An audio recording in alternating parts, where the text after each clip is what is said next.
Hello dear students. तो आज जो कंज्यूमर अफेयर्स का पेपर था ये होपफुली सबका बढ़िया ही गया होगा। ठीक है, क्वेश्चन पेपर देख के हमारा खुद का इवेल्युएशन यही है कि जो प्रीवियस वीडियो था वो तुम लोग को कुछ ना कुछ जरूर सपोर्ट किया।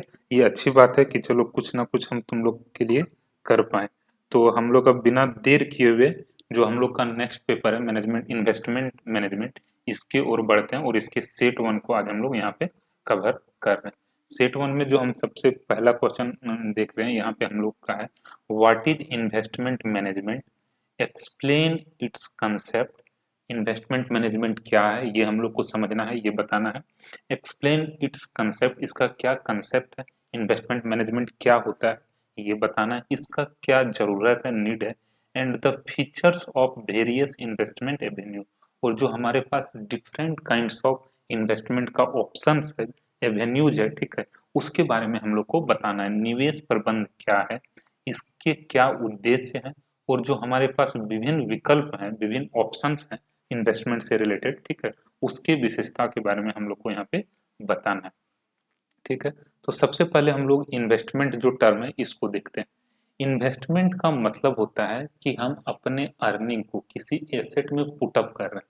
हमारे पास जो फंड है सेविंग किया हुआ, ठीक है, या जो हमारा अर्निंग है, जनरली ये हर एक इंडिविजुअल का या अगर इंडिविजुअल लेवल पे हम लोग बात करें तो हर एक इंडिविजुअल का ये अपना प्रैक्टिस होता है कि अपने अर्निंग का कुछ अमाउंट जो है वो इन्वेस्ट करता है। इन्वेस्ट करने का मतलब क्या हो गया कि जो हमारा प्रेजेंट अर्निंग है इसको, इससे कोई एसेट खरीद के रख लेना, इस एक्सपेक्टेशन से कि फ्यूचर में हमको वहां से कुछ अर्निंग मिलेगा, ठीक है, वहां से हम कुछ कमा पाएंगे।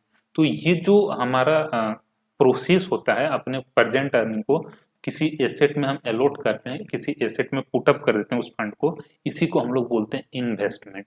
Investment is the process of allocating funds in various assets with the expectation of earning a return in future. Investment का मतलब क्या हुआ कि जो हमारा फंड है, प्रेजेंट फंड है, जो अभी हमारे पास करेंटली फंड अमाउंट अवेलेबल है, मनी अवेलेबल है, इससे हम लोग कोई एसेट खरीद लेते हैं या इसको हम किसी एसेट में पुटअप कर देते हैं, किस एक्सपेक्टेशन से कि फ्यूचर में इससे हम लोग को कुछ अर्निंग हुआ। ऑब्वियसली अर्निंग के एक्सपेक्टेशन से ही पुटअप करेंगे, ये तो मान के पुटअप नहीं ना करेंगे कि हमारा लॉस हो जाए। वो अलग बात है कि लॉस हो जाए, ठीक है, वो अलग चीज है, बट एक्सपेक्टेशन तो सबका यही होता है कि इससे हम लोग कुछ अर्न करेंगे। इसी एक्सपेक्टेशन के साथ कोई भी एसेट खरीदा जाता है, किसी भी एसेट में अमाउंट इन्वेस्ट किया जाता है, ठीक है। It involve sacrificing present money for future benefit. जब हम लोग इन्वेस्टमेंट करते हैं तो इसमें क्या करते हैं, अपना जो प्रेजेंट मनी है इसको सेक्रीफाइस कर देते हैं, उसके प्रेजेंट यूज को ना कर पाते हैं, किस एक्सपेक्टेशन से, फ्यूचर बेनिफिट के लिए, फ्यूचर में कुछ अर्निंग के एक्सपेक्टेशन से, ठीक है। तो वही चीज हम लोग यहाँ हिंदी में भी लिखे हैं। निवेश वह प्रक्रिया जिसमें हमारा जो वर्तमान आय होता है या वर्तमान में जो हमारे पास धन होता है, वर्तमान आय का कुछ जो हमारा बचत किया हुआ धन होता है, इसको भविष्य के लाभ के उद्देश्य से विभिन्न परिसंपत्तियों में लगाया जाता है, ठीक है, जिसको हम लोग क्या बोलते हैं, निवेश, ठीक है। तो होपफुली निवेश को तुम लोग समझ पा रहा होगा, वही चीज है जो हम लोग प्रैक्टिकली ये चीज देखते हैं, ठीक, कुछ यहाँ पे अलग चीज हम भी नहीं लिखे, ठीक है, तो वही चीज है। अब हम लोग का जो नेक्स्ट टर्म है यहाँ पे वो है इन्वेस्टमेंट मैनेजमेंट, इसको हम लोग थोड़ा सा समझते हैं। देखो इन्वेस्टमेंट मैनेजमेंट जो है ना ये हम लोग के लिए होपफुली थोड़ा सा नया टर्म होगा, बट यहाँ पे एक टर्म हम लोग को दिख रहा है मैनेजमेंट। मैनेजमेंट से ना हम लोग का पुराना रिश्ता नाता रहा है, ये टर्म तो हम लोग हमेशा सुनते आ रहे हैं, ट्वेल्थ में भी पढ़े, ग्रेजुएशन में भी होपफुली तुम लोग पढ़ ही लिया होगा, ठीक है, मैनेजमेंट के बारे में। तो मैनेजमेंट में होता क्या है, अगर इसको हम लोग बहुत सिंपल शब्द में बोलें, सिंपल वर्ड में बोलें, तो मैनेजमेंट का मतलब क्या होता है कि जो हमारे ऑर्गेनाइजेशन में रिसोर्सेज है उसको ऑप्टिमल वे में हम लोग यूटिलाइज करने का कोशिश करते हैं, जिससे जो हमारा ऑर्गेनाइजेशनल गोल है, जो हमारा गोल है, टारगेट है, उसको हम इफिशियंसली इफेक्टिवली अचीव कर पाए। यही चीज होता है मैनेजमेंट में। मैनेजमेंट में हम लोग क्या करते हैं, जो हमारे पास रिसोर्सेज है, जो हमारे पास संसाधन है, उसको हम लोग इस तरह से प्रयोग करते हैं जिससे हमारा जो उद्देश्य है हम उसको आसानी से प्राप्त कर सकें, इफेक्टिवली इफिशियंसली हम लोग उसको अचीव कर पाए। यही चीज होता है मैनेजमेंट, ठीक है। तो अब क्या होता है ना, जो मैनेजमेंट होता है इसका डिफरेंट ब्रांचेज होता है, ठीक है। मैनेजमेंट मतलब मोटा मोटे तुम लोग को समझ में आ रहा होगा, मैनेजमेंट का मतलब क्या हो गया, रिसोर्सेज को प्रॉपरली यूज करना, रिसोर्सेज को मैनेज करना किस ऑब्जेक्ट से, सो दैट हमारा जो फ्यूचर में टारगेट है, जो भी हमारा टारगेट है, हम उसको अचीव कर पाए, यही चीज होता है मैनेजमेंट। अब समझना, देखो मैनेजमेंट जो होता है ना, इसका डिफरेंट डिफरेंट ब्रांच, इसके कुछ ब्रांचेज हैं, ठीक है। जैसे क्या होता है, पहला human resource management. Human resource management में क्या हम लोग करते हैं, इस सेगमेंट में हम लोग ह्यूमन रिसोर्स को मैनेज करने का बात करते हैं। मतलब ह्यूमन ह्यूमन रिसोर्स जो हमारे पास है, उसको मैनेज करने का जो कॉन्सेप्ट होता है, उसको बोलते हैं ह्यूमन रिसोर्स मैनेजमेंट। इसी तरह से होता है फिनेंशियल मैनेजमेंट, ठीक है, फिनांस मैनेजमेंट।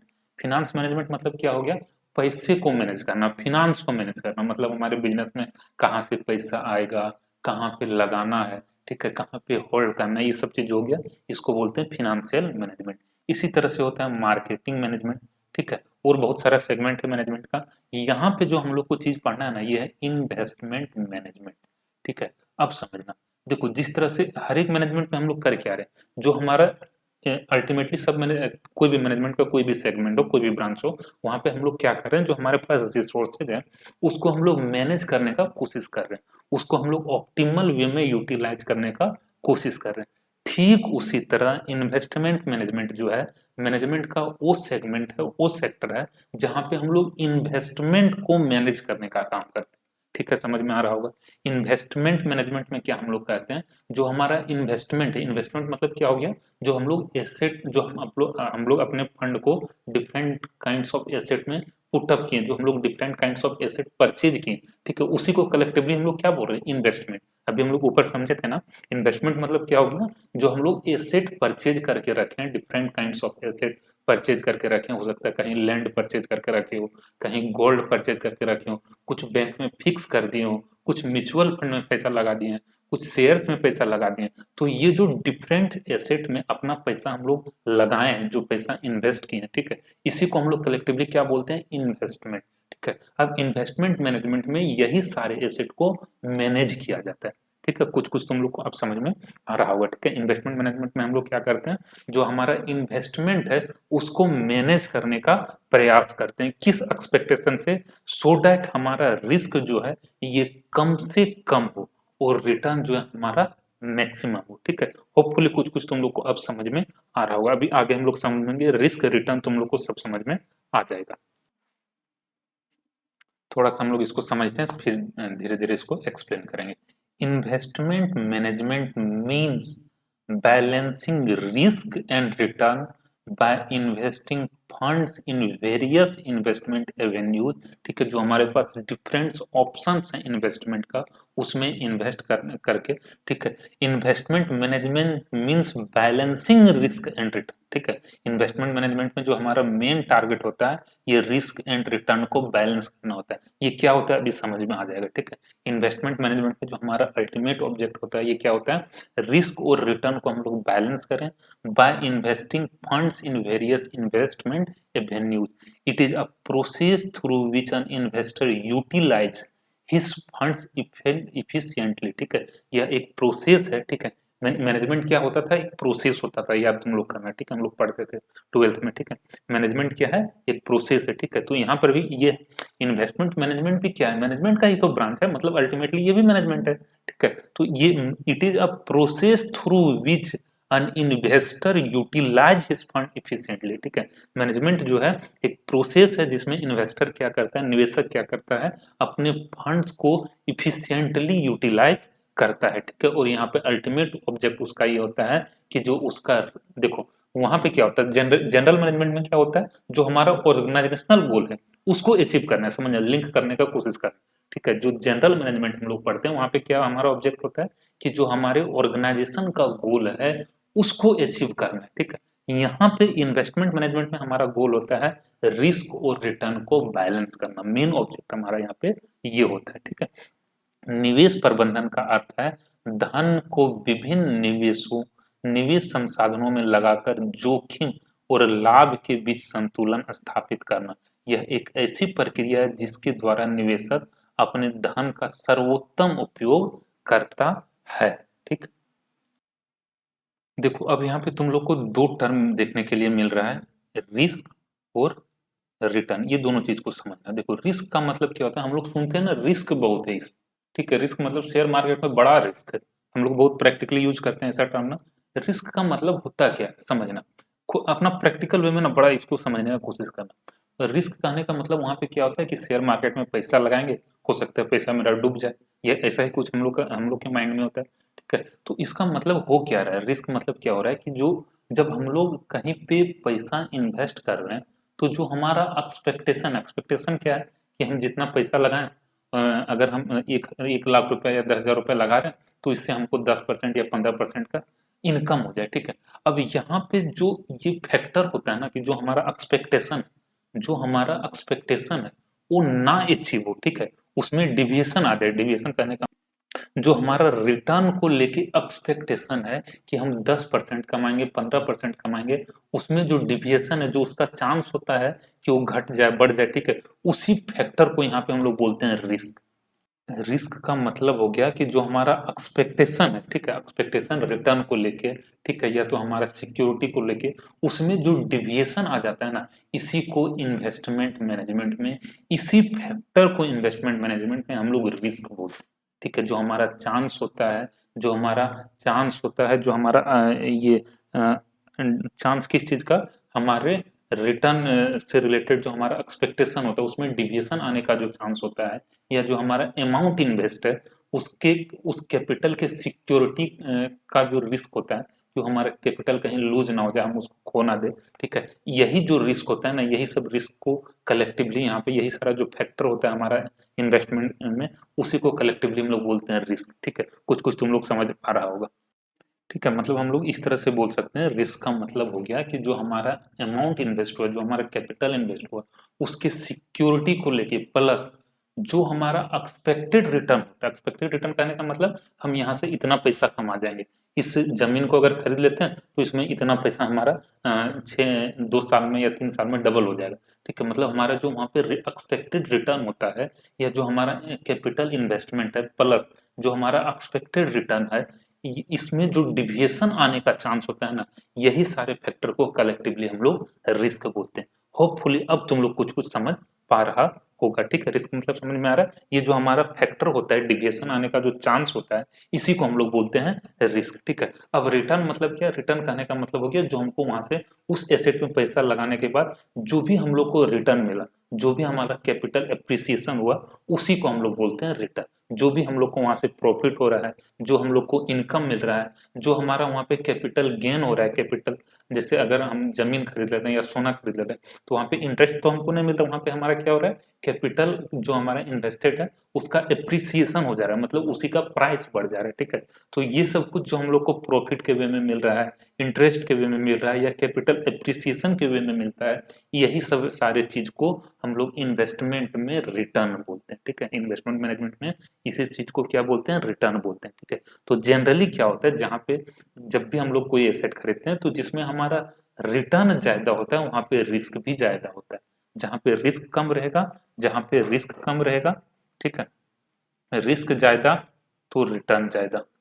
ठीक है, और रिस्क कम तो जनरली वहां पे रिटर्न भी कम होता है। जैसे समझ, हम लोग ये चीज सुनते हैं ना, शेयर में अगर पैसा लगा तो बहुत रिस्क है, रिटर्न तो बहुत है लेकिन रिस्क भी बहुत है ना। बहुत अच्छे से समझते हैं रिस्क मतलब, आप समझ में आ रहा है रिस्क मतलब क्या हुआ, जो हमारा पैसा वहां पे इन्वेस्टेड है, या तो जो हमारा एक्सपेक्टेड रिटर्न है उसमें जो हमारा डिविएशन आता है, जो लूज कैपिटल हमारा इन्वेस्टेड है उसका लूज होने का जो चांस है, यही सारे फैक्टर को हम लोग रिस्क बोल रहे हैं। ठीक है, तो रिस्क रिटर्न अब तुम लोग को समझ में आ रहा होगा। अब जनरली जिस एसेट में हमारा रिस्क ज्यादा वहां पे रिटर्न ज्यादा, जहां पे रिस्क कम वहां पे रिटर्न भी जो होता है ये कम होता है। ठीक है, अब रिस्क और रिटर्न का मतलब थोड़ा थोड़ा समझ में आ रहा होगा, आगे हम लोग इसको और समझने वाले हैं। इट इन्वॉल्व्स प्लानिंग, देखो यही सारा चीज हम लोग वहां मैनेजमेंट में भी पढ़ते थे। मैनेजमेंट में क्या करते थे हम लोग, प्लानिंग करते थे, ऑर्गेनाइजिंग करते थे, डायरेक्टिंग एंड कंट्रोलिंग, किस चीज का, रिसोर्सेज का। यहाँ पे हम लोग किस चीज का करेंगे, इन्वेस्टमेंट का। ठीक है, it involves planning, organizing, directing and controlling investment decision in a systematic manner. ठीक है, इसमें इन्वेस्टमेंट मैनेजमेंट में क्या कुछ हमारा इन्वॉल्व होता है, इन्वेस्टमेंट से रिलेटेड प्लानिंग करना, इन्वेस्टमेंट से रिलेटेड ऑर्गेनाइज, इन्वेस्टमेंट को ऑर्गेनाइज करना, फिर इन्वेस्टमेंट को कंट्रोल करना। ठीक है, और इन्वेस्टमेंट डिसीजन लेना एक सिस्टमेटिक मैनर में, ये सारा कुछ हमारा इन्वेस्टमेंट मैनेजमेंट में इंक्लूड है। ठीक है, यह निवेश निर्णयों की योजना, संगठन, निर्देशन और नियंत्रण से जुड़ी एक व्यवस्थित प्रक्रिया है। क्या क्या है ये? जो हमारा है निवेश प्रबंधन है, ये हमारा निवेश निर्णयों की योजना, संगठन, निर्देशन और नियंत्रण से जुड़ी एक व्यवस्थित प्रक्रिया है। ठीक है, अब होपफुली तुम लोग कुछ कुछ समझ गया होगा। ठीक है, आगे और हम लोग पढ़ते हैं। Investment management is a systematic and scientific process. यही चीज हम लोग वहां भी पढ़ते थे ना मैनेजमेंट में। Management is a systematic and scientific process, same चीज यहाँ पर भी है। क्यों? क्योंकि ये भी जनरल मैनेजमेंट का ही पार्ट है। ठीक है, investment management is a systematic and scientific process that helps investor. यहाँ पे मेन जो टारगेट रहेगा, यूजर रहेगा, ये कौन रहेगा? Investor. That helps investor achieve their financial goal. जो उसका फिनेंशियल गोल है उसको अचीव करने में इन्वेस्टमेंट मैनेजमेंट जो है हेल्प करता है। निवेश प्रबंधन जो है एक योजनाबद्ध और वैज्ञानिक प्रक्रिया है जो कि निवेशकों को उनके वित्तीय लक्ष्यों को प्राप्त करने में सहायता करती है। ठीक है, it is not only maximize return but also controls risk. ठीक है, समझना, इन्वेस्टमेंट मैनेजमेंट जो है यहाँ पे केवल हम लोग रिटर्न को मैक्सिमाइज करने पे टारगेट नहीं करते, बट उसके साथ साथ रिस्क को भी कंट्रोल करने का प्रयास करते हैं। And ensure financial stability for the future, और हमारा फिनेंशियल स्टेबिलिटी फ्यूचर में बना रहे, इस चीज को भी यहाँ पे इंश्योर किया जाता है। ठीक है, यह ना केवल लाभ को बढ़ाता है बल्कि जोखिम को नियंत्रित कर भविष्य के लिए आर्थिक स्थिरता भी प्रदान करता है। देखो, फिनेंशियल स्टेबिलिटी कहने का मतलब ये होता है, जनरली क्या होता है, जिस एसेट का प्राइस बहुत ज्यादा बढ़ रहा हो या घट रहा हो, बहुत ज्यादा रिटर्न बढ़ रहा हो या घट रहा हो, ठीक, उसको बोलते हैं फिनेंशियली अनस्टेबल। अनस्टेबल मतलब समझ में आ रहा है? जो अस्थिर नहीं है, बहुत ज्यादा फ्लक्चुएट कर रहा है, कोई भी घट जा रहा है, बढ़ जा रहा है, तो वहां पे रिस्क उस एसेट में बहुत ज्यादा होता है। ठीक है, जनरली अच्छे इन्वेस्टमेंट का ये फीचर होता है कि वो स्टेबल रहे, मतलब उसमें एक हेल्दी फ्लक्चुएशन हो, बहुत ज्यादा फ्लक्चुएशन ना हो। ठीक है, ये चीज हम लोग को इंश्योर करना होता है। अब देखो, जो चीज हम लोग ऊपर समझे ना, इसी से तुम लोग को अब नीड फॉर इन्वेस्टमेंट मैनेजमेंट समझ में आ जा रहा होगा, क्यों जरूरत है प्रबंधन का। मैं ये निवेश को प्रबंधित करना, ये अब तुम लोग को समझ में खुद ही आ जाएगा क्यों जरूरत है। अब हम लोग ऊपर समझे ना, ये हम लोग हमारे रिस्क को कंट्रोल करता है। Investment management helps in diversification of fund. देखो, डाइवर्सिफिकेशन ऑफ फंड, फिर एक यहाँ पे नया टर्म मिला। ठीक है, डाइवर्सिफिकेशन कहने का मतलब क्या होता है? डाइवर्सिफिकेशन जो होता है, ये मैनेजमेंट में यूज होने वाला एक टर्म है। इसमें ये क्या बताता है? इन्वेस्टमेंट मैनेजमेंट में यूज होने वाला टर्म है। यह डाइवर्सिफिकेशन का मतलब ये होता है कि जनरली हम लोग को कभी भी अपना पैसा किसी एक एसेट में इन्वेस्ट नहीं करना चाहिए। देखो, कहने का मतलब ये हुआ कि मान लो अगर हमारे पास 10 लाख रुपया है, ठीक है, हमारे पास 10 लाख रुपया है, तो हम लोग को ये कभी नहीं करना चाहिए कि 10 लाख रुपए का जमीन खरीद लें एक ही साथ, या 10 लाख रुपए का शेयर खरीद लें। ठीक है, हम लोग को ये प्रयास करना चाहिए कि इस पैसे को 3, 4 या 5 एसेट में डिवाइड करके इन्वेस्ट किया जाए। इससे हमारा क्या होगा, मान लो अगर हम किसी एक कंपनी का शेयर ही खरीद लेते हैं, ठीक है, तो अगर जिस कंपनी का हम शेयर खरीदें, ठीक है, मान लेते हैं किसी के टायर बनाने वाली कंपनी का खरीद लेते हैं, फर्नीचर बनाने वाली कंपनी का, या किसी टेलीकॉम सेक्टर की कंपनी का शेयर खरीद लेते हैं, तो इसका एक ही कंपनी का शेयर रहता है, तो इससे ये रिस्क होता है कि मान लो अगर वो सेक्टर कभी गिरा तो हमारा पूरा पैसा डूब जाएगा। ठीक है, इसलिए वो सेक्टर कितना भी बूस्ट कर रहा हो, हम लोग को कभी भी एक सेक्टर में पैसा इन्वेस्ट नहीं करना चाहिए। हम लोग को अपने इन्वेस्टमेंट को, अपने सेविंग को डाइवर्सिफाई करना चाहिए। ठीक, अपने फंड्स को डाइवर्सिफाई करना चाहिए, मतलब 2, 4 एसेट में लगाना चाहिए। ठीक है, विभाजित कर देना चाहिए। ठीक है, इसी को हम लोग बोलते हैं डाइवर्सिफिकेशन ऑफ फंड। तो हमारा रिस्क जो है ये कैसे कंट्रोल कंट्रोल होता है? अपने फंड को डाइवर्सिफाई कर देना होता है, कभी भी एक एसेट में मत लगाओ। अगर ऐसा है हमारे पास मान लो 10 लाख 20 लाख कुछ भी है, ठीक है भाई, मेरे पास ऐसा कुछ नहीं, ऐसा तुम लोग मान के मत चलो। ठीक है, अगर हम एक एग्जाम्पल लेके चल रहे हैं कि अगर हम लोग के पास ऐसा कुछ पैसा है, तो कभी भी ये चीज समझना चाहिए कि इसका एक ही बार जमीन खरीद लो या सोना खरीद लो। ठीक है, गोल्ड का प्राइस बढ़ रहा है तो गोल्ड ही खरीद लेते हैं, ठीक है, या तो फिक्स कर देते हैं। हम लोग को कोशिश करना चाहिए कि उसको हम 3, 4 एसेट में लगाएं, ठीक है, जिससे हमारा रिस्क उससे कम हो जाए। डूबेगा तो कुछ पैसा डूबेगा, सारा पैसा नहीं ना डूब जाएगा। ठीक है, तो इससे ये फायदा होता है। ठीक है, उसके बाद फिर क्यों जरूरत है इसका? ऑप्टिमम रिटर्न को ये इंश्योर करता है। एक प्रॉपर इन्वेस्टमेंट मैनेजमेंट हमारे ऑप्टिमम रिटर्न को इंश्योर करता है। It ensure the maximum possible return, जो भी मैक्सिमम पॉसिबल रिटर्न है हमारे फंड से वो हम लोग को मिले, ठीक है, ये चीज को इंश्योर करता है। फिर आता है लिक्विडिटी बनाए रखना, ठीक है, तरलता बनाए रखना, मेंटेनिंग लिक्विडिटी। लिक्विडिटी का मतलब क्या होता है ये चीज समझना। लिक्विडिटी कहने का मतलब होता है कि जो हमारा अमाउंट इन्वेस्टेड हम उसको इजिली कैश में कन्वर्ट कर पाए। जो किसी एसेट में अगर ऐसा फीचर है उसकी कैश में कन्वर्ट होने का जो फीचर है इसी को हम लोग बोलते हैं लिक्विडिटी, ठीक है। तो हम लोग को ये कोशिश करना चाहिए कि हमारा इन्वेस्टमेंट इस तरह का हो जिसको हम इजिली कैश में कन्वर्ट कर ले। मतलब हमारा इन्वेस्टमेंट जो है एक हेल्दी जो है लिक्विडिटी उसमें होना चाहिए। समझना इस चीज को। मान लो हमारे पास 10 लाख रुपए था, ठीक है, इसी एग्जाम्पल को हम लोग कंटिन्यू कर रहे हैं। इसका हम पूरा जमीन खरीद के रख लें, ठीक है। अब अचानक हम लोग को कभी अगर जरूरत पड़ जाता है पैसे का, तो क्या हम उस जमीन को तुरंत बेच पाएंगे? क्या लग रहा है, फिजिबल है? बिल्कुल फिजिबल नहीं। अगर मान लो ये पैसा हम इससे गोल्ड खरीद के रख देते हैं, ठीक है, तो उसको, ठीक है, गोल्ड का मान लेते हैं तो प्राइस कितना भी बढ़ रहा है, ठीक है, ये वो रिटर्न के पर्पज से अच्छा हो सकता है बट वो लिक्विडिटी के पर्पज से अच्छा नहीं, ठीक है। तो हम लोग को ये प्रयास करना चाहिए कि जो हमारा इन्वेस्टमेंट है उसमें एक हेल्दी लिक्विडिटी बना रहे, मेंटेन रहे। इससे इसका फायदा क्या होगा कि कभी भी अगर फ्यूचर में हमको नीड होता है तो हम उसको तुरंत कैश में कन्वर्ट करके जहां पर जरूरत है वहां पे यूज करें।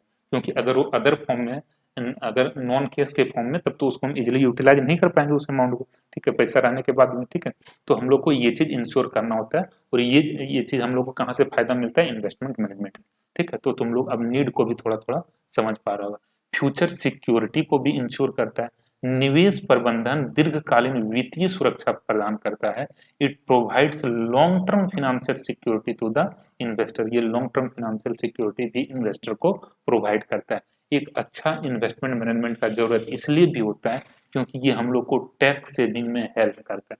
क्यों, कैसे हेल्प करता है? क्योंकि टैक्स का जो लॉ है, ठीक है, उसमें बहुत सारा ऐसा प्रोविजन होता है जो जिससे हम लोग क्या कर सकते हैं, जो हम लोग इन्वेस्टमेंट किए हैं उसका, उससे हमारा वहाँ पे टैक्स सेव हो जाता है, ठीक है। तो हम लोग को ये भी ध्यान देना चाहिए कि जो हमारा इन्वेस्टमेंट ऐसा हो, प्रॉपर ऐसा इन्वेस्टमेंट हो, ठीक है, जिससे हम मैक्सिमम टैक्स भी सेव कर पाए। Proper investment planning helps in availing tax benefit, ठीक है। So these are the some needs, ठीक है, some major points for investment management, ठीक है। ये हमारा कुछ मेजर पॉइंट्स था, मेजर नीड्स था, ठीक है, इन्वेस्टमेंट मैनेजमेंट का। अब हम लोग आगे समझते हैं ऑब्जेक्टिव ऑफ इन्वेस्टमेंट। देखो अच्छे से पढ़ने का ना यही फायदा होता है। अभी तक हम लोग जितना पढ़े ना, इससे तुम लोग को ऑब्जेक्टिव भी आराम से समझ में आएगा। ऑब्जेक्टिव मतलब क्या, इसका उद्देश्य होता है, किस पर्पज से हम लोग इन्वेस्टमेंट मैनेजमेंट को करते हैं। तो सबसे पहला सेफ्टी के पर्पज से, ठीक है, वही चीज है, नीड वाला जो चीज है ना, वही सारा चीज। मतलब सबसे पहला चीज तो ये है, मेन ऑब्जेक्ट इन्वेस्टमेंट मैनेजमेंट का ये होता है कि हमारा कैपिटल सेफ रहे। मतलब अगर हम किसी एसेट में 1 लाख रुपए लगाएं तो ठीक है, 1 लाख का 1,10,000 हो ना हो वो बात का बात है। सबसे पहले जो हमारा कैपिटल है ना, मूलधन है, वो तो सिक्योर रहे, प्रिंसिपल जो हमारा वो सिक्योर रहे, ठीक है। तो सबसे पहला हमारा जो ऑब्जेक्ट होता है, primary objective is to the safety of principal amount. जो हमारा मूलधन है ये सुरक्षित रहे, ये हमारा इन्वेस्टमेंट मैनेजमेंट का फर्स्ट ऑब्जेक्ट होता है। फिर सेकंड क्या ऑब्जेक्ट होता है, प्रॉफिटेबिलिटी के पर्पज से हम लोग इन्वेस्टमेंट मैनेजमेंट करते हैं। समझ ही आ रहा होगा तुम लोग को, ठीक है। To earn maximum possible profit from the investment, liquidity बना रहे इसके लिए करते हैं। डाइवर्सिफिकेशन के ऑब्जेक्ट से करते हैं और कैपिटल एप्रिसिएशन के ऑब्जेक्ट से करते हैं, ठीक है। सो ये सारा हमारा कुछ ऑब्जेक्टिव है इन्वेस्टमेंट मैनेजमेंट का। हम इसको फिर से रिपीट नहीं कर रहे हैं क्योंकि ऊपर अभी ये सब चीज समझा चुके हैं। अब जो वेरियस इन्वेस्टमेंट एवेन्यू, एवेन्यू कहने का मतलब हो गया जो हमारे पास ऑप्शन है, ठीक है, जहां जहां पे हम इन्वेस्टमेंट कर सकते हैं, ठीक है। Various investment avenue and their feature. तो उसका क्या फीचर है? सबसे पहला हम लोग जनरली देखते हैं हाउस होल्ड के लिए सबसे जो जनरल इन्वेस्टमेंट एवेन्यू होता है बैंक डिपॉजिट। बैंक में पैसा जमा कर दो। इसका मेन फीचर्स क्या है? बैंक में जो हम लोग पैसा जमा करते हैं ये सेफ है। सेफ क्यों? क्योंकि यहाँ पे जो हमारा कैपिटल है ना वो सिक्योर है। जनरली जो बैंक में हम लोग अमाउंट एफडी में अगर पैसा लगा रहे हैं तो अमाउंट हमारा सिक्योर है। रिटर्न भले 5% मिले, 6% मिले, 4% मिले, वो अलग बात है, हमारा कैपिटल सिक्योर है। सेकंड चीज, जो रिटर्न भी यहाँ पे हमारा होता है ना वो गारंटेड होता है, सिक्योर होता है। ठीक है। जो हमारा रिटर्न भी है वो भी सेफ होता है, ठीक है। तो यहाँ पे हम लोग को फिक्स इंटरेस्ट भी मिलता है। यहाँ पे लव रिस्क होता है। लव रिस्क क्यों? क्योंकि कैपिटल डूबने का चांस यहाँ पे कम है। जो हमारा रिटर्न बोल के बैंक दिया उतना हम लोग को रिटर्न दे देता है, बट लव रिटर्न, बट यहाँ पे जो रिटर्न होता है ये लव होता है, ठीक है। तो ये हमारा कुछ फीचर्स था बैंक डिपॉजिट का। शेयर्स का, ठीक है, इसी तरह से समझना। शेयर्स में क्या होता है? रिस्क हमारा है होता है। क्यों? क्योंकि हो सकता है अगर उसका शेयर में तो हमारा फिक्स रिटर्न टाइप का कुछ चीज होता है ना, अगर मान लो कंपनी अर्न नहीं किया तो प्रॉफिट नहीं मिलेगा, ठीक है, हम लोग को डिविडेंड नहीं मिलेगा। इसका मतलब रिटर्न जो एक्सपेक्टेड रिटर्न है उसको लेके बड़ा ज्यादा रिस्क होता है। दूसरा, कैपिटल भी वहां पर हमारा अनसिक्योर होता है। हो सकता है उस कंपनी का बिजनेस ना चले तो कैपिटल भी हमारा डूब जाए, ठीक है। हाई रिटर्न पोटेंशियल भी होता है। अगर अच्छा किया तो अच्छा रिटर्न का भी पोटेंशियल है। मार्केट डिपेंडेंट होता है। मार्केट अच्छा चला तो अच्छा, गया तो गया, ठीक है, ये चाहे। फिर इसी तरह से डिवेंचर है। डिवेंचर में क्या होता है ये सब चीज तुम लोग को भी पता होता है, ठीक है, तो इसको पढ़ लेना, ठीक है। म्यूचुअल फंड में क्या होता है? म्यूचुअल फंड जो होता है इसको अभी हम लोग आगे समझेंगे, वहां से तुम लोग को ये चीज समझ में आ जाएगा, ठीक है। वहाँ डिटेल में एक्सप्लेन करेंगे, इसलिए यहाँ पे हम एक्सप्लेन इसको नहीं कर रहे हैं। फिर नेक्स्ट है इंश्योरेंस पॉलिसी। ये प्रोटेक्शन भी प्रोवाइड कराता है और सेविंग बेनिफिट भी हम लोग को देता है with tax advantage. Real asset मतलब अगर जो हम लोग जमीन वगैरह ले लेते हैं, ठीक है, तो ये सारा चीज देख लेना। गोल्ड है, पीपीएफ है और एनसीएस है, नेशनल सेविंग सर्टिफिकेट, ठीक है। नेशनल सेविंग सर्टिफिकेट जो होता है ये पोस्ट ऑफिस में मिलता है, जो कि हमारा सेफ हो इसलिए होता है क्योंकि ये गवर्नमेंट का, इसमें जो पोस्ट ऑफिस में हम लोग पैसा डिपॉजिट करते हैं ना, एक तरह से गवर्नमेंट पीछे से खड़ा है, उसे अपना सिक्योरिटी दे के रखा है, गवर्नमेंट बैक्ड होता है, ठीक है। तो ये चीज इसमें फीचर्स होता है। Sorry.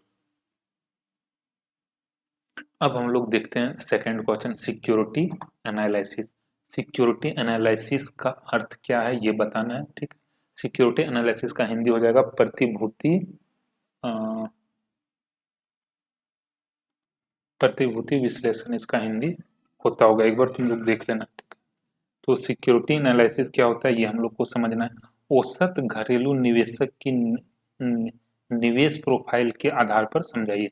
Define security analysis, explain with reference to investment profile of an average house hold, ठीक है, ये हम लोग को बताना है, ठीक है। सबसे पहले सिक्योरिटी एनालिसिस क्या होता है ये चीज हम लोग को बताना है, आगे वाला चीज हम लोग आगे समझेंगे। देखो नाम ही यहाँ पे क्या है, सिक्योरिटी एनालिसिस, सिक्योरिटी को एनालाइज करना, ठीक है, सिक्योरिटी को एनालाइज करना, ठीक है। सिक्योरिटी एनालिसिस का मतलब होता है किसी सिक्योरिटी को पढ़ना, उसको स्टडी करना, केयरफुली स्टडी करना। क्यों केयरफुली स्टडी करें किसी सिक्योरिटी के बारे में? सिक्योरिटी मतलब समझ में आ रहा है ना? सिक्योरिटी मतलब शेयर्स, डिबेंचर्स, ठीक है, बॉन्ड्स, ये सबको हम लोग कलेक्टिवली क्या बोलते हैं? सिक्योरिटी, ठीक है। ये सब चीज तुम लोग पहले भी पढ़ा होगा, ठीक है। ये जो हमारा फिनेंशियल एसेट्स होता है ये सब डिफरेंट काइंड्स का, इसी को कलेक्टिवली बोलते हैं सिक्योरिटी। सिक्योरिटी एनालिसिस का मतलब हो गया सिक्योरिटी को एनालाइज करना, ठीक है, उसका एनालिसिस करना। एनालिसिस करने का मतलब यहाँ पे है उसका स्टडी करना, उसके बारे में केयरफुली स्टडी करना। क्यों स्टडी करना? हमको, हम लोग को एग्जाम देना है ना? ना, एग्जाम नहीं देना है। सिक्योरिटी का एनालिसिस यहाँ पे हम इस ऑब्जेक्ट से करते हैं कि हमको उसमें पैसा लगाना चाहिए या नहीं लगाना चाहिए, उसमें इन्वेस्ट करना चाहिए या नहीं करना चाहिए। अगर उस सिक्योरिटी में हमारा अमाउंट इन्वेस्टेड है तो उसको अभी होल्ड करना चाहिए या सेल कर देना चाहिए। तो ये सब प्रोस्पेक्टिव से, ये सारे ऑब्जेक्ट से हम लोग जो सिक्योरिटीज को केयरफुली स्टडी करते हैं, ठीक है, उसके बारे में स्टडी करते हैं, उसी को हम लोग बोलते हैं सिक्योरिटी एनालिसिस, ठीक है। नाम से ही समझ में आ रहा होगा। It is the process to evaluating financial instrument, financial instrument को इवेल्युएट करने का एक प्रोसेस है security analysis, like shares, bonds, debentures etcetera, ठीक है। जो हमारा सिक्योरिटी इंस्ट्रूमेंट होता है, शेयर, बॉन्ड्स, डिवेंचर्स वगैरह, इसको इवेल्युएट करने का जो प्रोसेस होता है, केयरफुली स्टडी करने का जो प्रोसेस होता है, इसी को हम लोग बोलते हैं security analysis. To determine their intrinsic value, risk level and future returns potential, ठीक है। किस, हमारे यहाँ पे अल्टीमेटली ऑब्जेक्ट क्या होता है इसको एनालाइज करने का, सो डैट हम उसके इंट्रिंसिक वैल्यू के बारे में पता कर पाए, मतलब उसका आंतरिक मूल्य क्या है ये चीज हम लोग को पता चले, ठीक है। उसमें क्या रिस्क है ये चीज हम लोग को पता चले, उसमें फ्यूचर में क्या रिटर्न मिल सकता है उस शेयर से, उस सिक्योरिटी से, इस चीज के बारे में हम लोग जान पाए। इसी एक्सपेक्टेशन के साथ जो हम लोग उसका एनालिसिस करते हैं, उसके बारे में स्टडी करते हैं, उसका जो इवेल्युएशन करते हैं, उसी को बोलते हैं सिक्योरिटी एनालिसिस, प्रतिभूति विश्लेषण। प्रतिभूति विश्लेषण वह प्रक्रिया है जिसमें विभिन्न वित्तीय साधनों जैसे शेयर, बॉन्ड्स, डिबेंचर आदि का मूल्यांकन किया जाता है ताकि उनके आंतरिक मूल्य, जोखिम और संभावित लाभ का निर्धारण किया जा सके। It helps investor decide. क्यों सिक्योरिटी एनालिसिस अल्टीमेटली हम लोग को किस चीज में हेल्प करता है? ये हेल्प करता है इन्वेस्टर को व्हाट टू बाय, क्या खरीदना चाहिए। ठीक है, इससे हम लोग को पता चलता है किस शेयर को खरीदना चाहिए, कब खरीदना चाहिए, एंड व्हाट प्राइस, और किस प्राइस पे खरीदना चाहिए। ठीक है, ये हम लोग को सिक्योरिटी एनालिसिस इस चीज में हेल्प करता है एक इन्वेस्टर को। ठीक है, security analysis means the study, evaluation and examination of financial security. देखो जो की टर्म होता है ना, ये सब बड़ा ध्यान से लिखना, लिख के आना। ठीक है, evaluation term, examination of financial security, ठीक है, स्टडी। ठीक है, सिक्योरिटी एनालिसिस मींस स्टडी करना, इवेल्युएट करना and examination of financial security such as secured shares, debenture and bonds. वही चीज है जो हम लोग ऊपर भी देख रहे थे, to determine intrinsic their intrinsic value and risk. ठीक है, सिक्योरिटी एनालिसिस का मतलब क्या है अब तुम लोग को समझ में आ रहा होगा। देखो टर्म से ही ना क्लियर हो जा रहा है, सिक्योरिटी को एनालाइज करना। ठीक है, सिक्योरिटी एनालिसिस का अर्थ है किसी वित्तीय सुरक्षा, ये सॉरी यहाँ पे गलत है, किसी वित्तीय एसेट का, वित्तीय संपत्ति हो जाएगा यहाँ पे। ठीक है, फिनेंशियल सिक्योरिटी जैसे शेयर, डिबेंचर आदि का अध्ययन करना। ठीक है, वही चीज है। Security analysis is a vital tool in investment decision making. It combines financial data. Security analysis हम लोग कैसे करें? देखो किसी शेयर के बारे में हम कैसे एनालिसिस करेंगे, थोड़ा खुद से सोच के देखो ना। उसके बारे में फिनेंशियल डेटा चाहिए, फिनेंशियल स्टेटमेंट चाहिए, है ना। जब तक उसके शेयर का फिनेंशियल डेटा हम लोग के पास नहीं रहेगा कि इस, ये जो कंपनी, सिक्योरिटी को एनालाइज करने का मतलब हो गया उससे उस कंपनी को एनालाइज करना, एक तरह से समझना। ठीक है, तो उस कंपनी के बारे में कैसे एनालाइज कर पाएंगे? जब तक फिनेंशियल डेटा नहीं रहेगा, फिनेंशियल स्टेटमेंट नहीं रहेगा, तो एनालाइज कर पाएंगे क्या? ऑब्वियसली नहीं कर पाएंगे। ठीक है, उसी के बेसिस पे तो एनालिसिस करेंगे कि इसका कितना प्रॉफिट अर्न कर रहा है, कितना डिविडेंड दे रहा है, क्या इसका कैश फ्लो हो रहा है, क्या फ्यूचर में कैश फ्लो हो सकता है, कितना इसका आगे इन्वेस्टमेंट हो सकता है, सारा चीज तो उसी से पता चलेगा।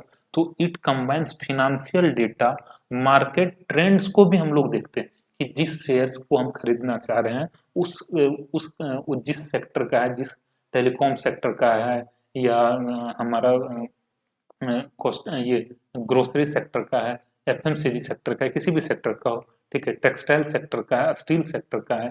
ठीक है, किसी भी सेक्टर का हो, तो उसका मार्केट ट्रेंड्स, मैथमेटिकल मॉडल, ये सारा चीज के बेसिस पे हम लोग उसको एसेस करते हैं, to assess the real value and risk of the security.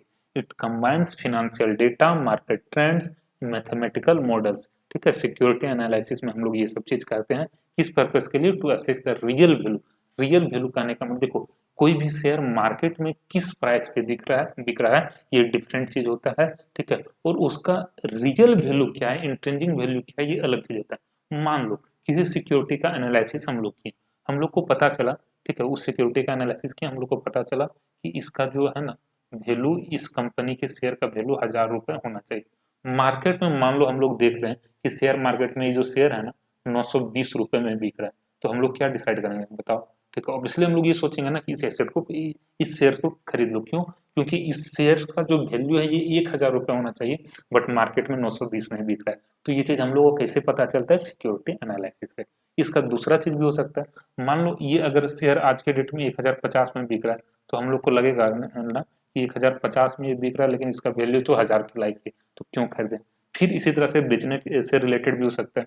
मान लो हम लोग को 1,000 में खरीद के रखे हैं, ठीक है, 1,050 में बिक रहा है, ठीक है, उसको 1,000 में खरीद के रखें। ठीक है, तो यहाँ पे इस तरह से हम लोग डिसाइड कर सकते हैं बेचना है या खरीदना है। ठीक है, निवेश निर्णय को प्रभावी बनाने के लिए प्रतिभूति विश्लेषण जो है अत्यंत आवश्यक है। ठीक है, अब इसमें सिक्योरिटी एनालिसिस का प्रोसेस क्या होता है, कैसे हम लोग किसी शेयर या सिक्योरिटी के बारे में एनालाइज करते हैं? तो सबसे पहले हम लोग इकोनॉमिक एनालाइज करते हैं। ठीक है, इकोनॉमिक एनालिसिस करने का मतलब उस देश का आर्थिक व्यवस्था हम लोग देखते हैं जिस शेयर्स को खरीदना चाह रहे हैं, वो कंपनी जहाँ पे एस्टेब्लिश्ड है, ठीक है, वहाँ पे उसका उस देश का या उस इकोनॉमी का क्या सिचुएशन है, सबसे पहले हम लोग इस चीज को एनालाइज करते हैं। मान लो हम कोई कंपनी आज के डेट में किसी कंट्री में है, ठीक है, कि अब उसके शेयर्स को हम खरीदना चाह रहे हैं, पता चला वहाँ पे वार चल रहा है, वार चल रहा है तो उस देश का तो स्थिति अच्छा है ही नहीं, तो उस कंपनी का स्थिति कैसे अच्छा होगा, है ना, समझ में आ रहा है, ठीक है। तो ये चीज हम लोग सबसे पहले क्या करते हैं, इकोनॉमिक को एनालाइज करते हैं। इसमें देश की आर्थिक स्थिति, नीतियां, मुद्रास्फीति, ब्याज दर आदि का अध्ययन किया जाता है, ठीक है। मान लो हम लोग किसी देश के किसी कंट्री के इकोनॉमिक कंडीशन को देख रहे हैं कि वहाँ पे इंटरेस्ट का रेट बढ़ता जा रहा है, इंटरेस्ट का रेट बढ़ रहा है, तो इसका इम्पैक्ट क्या होगा समझना। कोई भी इन्वेस्टर है ना, ये चाहेगा कि जब इंटरेस्ट रेट ही बढ़ रहा है तो हम शेयर मार्केट में पैसा क्यों लगाएं, हम अपना फिक्स ही कर देंगे, क्योंकि वहीं पे हमको ज्यादा रेट ऑफ इंटरेस्ट, ज्यादा रेट से इंटरेस्ट मिल जाएगा, ठीक है। तो इसलिए इकोनॉमिक एनालिसिस से हम लोग को यहाँ पे ये पता चलेगा कि मार्केट में पैसा गिरने घटने वाला है, तो हो सकता है मार्केट गिर जाए, ठीक है। तो इसलिए सबसे पहले हम लोग इकोनॉमिक एनालिसिस करते हैं सिक्योरिटीज एनालिसिस में। फिर जब सिक्योरिटीज एनालिसिस में इकोनॉमिक एनालिसिस करनी है तो हम लोग फिर इंडस्ट्री का एनालिसिस करते हैं। It evaluates the position of concerned industries, उसमें क्या कंपटीशन है, उसका क्या डिमांड है और क्या सप्लाई, ठीक है। जैसे अभी प्रेजेंटली समझना, अभी इलेक्ट्रिक व्हीकल बहुत ज्यादा मार्केट में चल रहा है, तो इससे हम लोग ये अंदाजा लगा सकते हैं कि अगर हम लोग ओला, ठीक है, या इस टाइप का जो भी इलेक्ट्रिक व्हीकल बनाने वाली कंपनी है, ठीक है, इसका अगर शेयर खरीदते हैं हो सकता है फ्यूचर में बढ़ जाए, क्यों, क्योंकि इलेक्ट्रिक व्हीकल का बहुत ज्यादा ट्रेंड अभी आगे चलने वाला है, ठीक है, ऐसा हम लोग को मार्केट देख के लगता है, ठीक है। तो हम लोग उस इंडस्ट्रीज को भी एनालिसिस करने का कोशिश करते हैं जिसके शेयर को खरीदने वाले हैं। सबसे पहले इकोनॉमिक को एनालिसिस करेंगे, फिर इंडस्ट्रीज को, और फिर उस कंपनी को, ठीक है। उस कंपनी को कैसे एनालिसिस करेंगे, उसका फाइनेंशियल परफॉर्मेंस देखेंगे कि कितना वो कमा रहा है, क्या उसका प्रॉफिटेबिलिटी का सिचुएशन है, उसका मैनेजमेंट का एफिशिएंसी कैसा है, क्या उसका जो मैनेजमेंट का टीम है वो अच्छा है या नहीं, ग्रोथ प्रोस्पेक्टस उसमें क्या है, ठीक है, ग्रोथ उसका पोटेंशियल क्या है। तो ये सारे चीज को हम लोग देखते हैं। तो कुछ इस तरह से हम लोग सिक्योरिटीज को एनालाइज करते हैं, ठीक है। होपफुली यहाँ तक कुछ कुछ हम लोग को समझ में आ रहा होगा, ठीक है। और देखो, तुम लोग को अगर वीडियो अच्छा लगता है ना तो कमेंट करके थोड़ा बताया करो, ठीक है। ये चीज देखो, हम तुम लोग को एक बार ना पहले भी बताएं, ठीक है, हम ना एक्चुअली टीचर नहीं है, हम वर्किंग कॉस्ट अकाउंटेंट है, ठीक है। हमको ऑफिस में काम करना होता है, बट टीचिंग का शौक है, इसलिए हम वीडियो बना देते हैं, ठीक है। हमारे लिए हमारे टीचिंग से तुम खुश हो के हमारे पास ट्यूशन पढ़ने आओ, ऐसा हमारा कोई ऑब्जेक्ट नहीं है। बट जो तुम कमेंट कर रहा है, लाइक कर रहा है, ठीक है, यही सब जो नंबर है ना, सब्सक्राइब कर रहा है, यही सारा नंबर हमको मोटिवेट करता है, यही सब चीज बस अच्छा लगता है, ठीक है। अल्टीमेट ऑब्जेक्ट ये होता है कि तुम लोग अगर कुछ सीख रहे हैं तो ठीक है ना, अच्छा लगता है, ठीक है। बस इसी एक्सपेक्टेशन से हम तुम लोग को पढ़ा रहे हैं। ऐसा हमारा ऐसा नहीं है कि तुम हमारे वीडियो को देखा, कुछ सीख गया, और हमारा ऐसा एक्सपेक्टेशन है कि तुम हमारे पास ट्यूशन पढ़ रहे हैं, ठीक है, तुमसे हम कुछ अर्न कर पाए, ऐसा हमारा बिल्कुल कोई ऑब्जेक्ट नहीं है, कोई टारगेट नहीं है, ठीक है। तो जो भी एटलीस्ट कर पाओ, ठीक है, कम से कम लाइक कमेंट कर देता तो अच्छा लगता है देखिए कि चलो किसी को समझ में आया, ठीक है। तो ये सब चीज को थोड़ा ध्यान देना, ठीक है। अब आगे हम लोग बढ़ते हैं, औसत घरेलू निवेशक की निवेश profile, investment profile of an average house hold. जो हाउस होल्ड होता है जनरली हम लोग देखते हैं, उसका इन्वेस्टमेंट प्रोफाइल कैसा होता है, उसका इन्वेस्टमेंट पोर्टफोलियो कैसा होता है, मतलब उसके इन्वेस्टमेंट पॉकेट जो होता है, इन्वेस्टमेंट बॉक्स जो उसका होता है, उसमें क्या क्या चीज हम लोग को देखने के लिए मिलता है, ये चीज हम लोग को बताना है। भारत में एक सामान्य परिवार अपनी आय का कुछ हिस्सा सुरक्षित और निश्चित आय वाले साधनों में निवेश करता है। ये चीज जनरली हम लोग देखते हैं, ये चीज हम लोग को पता है ना, ये हम लोग अपने घर में भी देखते आए हैं, ठीक है, हमारे मम्मी पापा, ठीक है, या जो हमारे पेरेंट्स वगैरह रहे हो, ठीक है, उन लोग का क्या प्रैक्टिस होता है, अपने आय का जो कुछ उनका इनकम होता है उसका कुछ अमाउंट वो सेव करने का प्रयास करते हैं, ठीक है। In India, an average household invests a portion of its income in safe and fixed income instrument, ठीक है, ये जनरली इंडिया में सबका प्रैक्टिस होता है। तो कुछ इस टाइप का प्रोफाइल हम लोग को देखने के लिए मिलता है। Generally house hold investor are risk averse, ठीक है, वो जनरली रिस्क को एक्सेप्ट नहीं करते हैं, ठीक है, वो रिस्क से भागने का ही कोशिश करते हैं, ठीक है। एंड प्रीफर स्टेबल इनकम, वो जनरली कोशिश करता है कि जहाँ पे स्टेबल इनकम मिल रहा है हम लोग को वहीं पे इन्वेस्ट कर देना over high risk return options, ठीक है। ये हम लोग जनरली देखते हैं, ये देखा हुआ चीज है ना, प्रैक्टिकल चीज है, ठीक है, इस चीज को तो हम लोग हमेशा नोटिस करते हैं, ठीक है। तो मेजर इन्वेस्टमेंट एवेन्यूज क्या होता है हाउस होल्ड्स के लिए, वही चीज जो हम लोग ऊपर देखे थे। जनरली उन लोग कहाँ पे इन्वेस्ट करते हैं, बैंक डिपॉजिट में, इंश्योरेंस पॉलिसीज में, पीपीएफ में, एनएससी में, गोल्ड में, रियल एसेट्स में, म्यूचुअल फंड्स, स्टॉक मार्केट में। ठीक है, तो ये सब कुछ इन्वेस्टमेंट ऑप्शन जो है, इन्वेस्टमेंट का टाइप्स जो है हम लोग को इन्वेस्टमेंट ब्रैकेट जो होता है हाउस होल्ड का, वहाँ पे देखने के लिए मिलता है। ठीक है, तो ये हमारा सिक्योरिटीज एनालिसिस था, जिसको हम लोग यहाँ पे थोड़ा सा समझें। अब सिक्योरिटी एनालिसिस और घरेलू निवेशक का क्या संबंध होता है? ठीक है, तो ऑब्वियसली समझ में आ रहा होगा, सिक्योरिटी एनालिसिस जो है highly useful for house hold investor as it helps them decide which security is safe and profitable in to invest in. ठीक है, किसमें इन्वेस्ट करना प्रॉफिटेबल है, ये हम लोग को सिक्योरिटी एनालिसिस जो है हेल्प करता है। ठीक है, तो ये सारा चीज देख लेना, थोड़ा थोड़ा सा ये सब चीज पढ़ना, वही सब चीजें जो ऊपर समझा चुके हैं। ठीक है, बार बार हम उसको रिपीट नहीं कर रहे। अब क्या क्या मैकेनिज्म होता है जिसके थ्रू हम लोग सिक्योरिटी को एनालाइज करते हैं, ये चीज हम लोग थोड़ा देख लेते हैं। ये क्वेश्चन भी हो सकता है पूछ दे एग्जाम में। कुछ मैकेनिज्म होता है, कुछ टूल्स होता है जिसके थ्रू हम लोग सिक्योरिटीज को एनालाइज करते हैं। ठीक है, इसमें मेनली हम लोग 3 टूल यूज करते हैं। पहला होता है फंडामेंटल एनालिसिस। फंडामेंटल, देखो सिक्योरिटी एनालिसिस मतलब ये ऊपर क्या समझे कि किसी सिक्योरिटीज को एनालाइज करना, उसको इवेल्युएट करना। ठीक है, उसको उसके बारे में स्टडी करना, किस प्रोस्पेक्टिव से उसका रियल वैल्यू जो वगैरह है जो हम लोग को पता चल पाए, जिसके बेसिस पे हम लोग डिसाइड करें कि इसको खरीदना है, नहीं खरीदना है, बेचना है, होल्ड करना है, ये सारे चीज। ठीक है, तो अब यहाँ पे मेनली 3 अप्रोच हम लोग यूज करते हैं सिक्योरिटीज को एनालाइज करने के लिए। पहला fundamental analysis. Fundamental analysis is a method of evaluating a security like a share by analyzing company's financial health.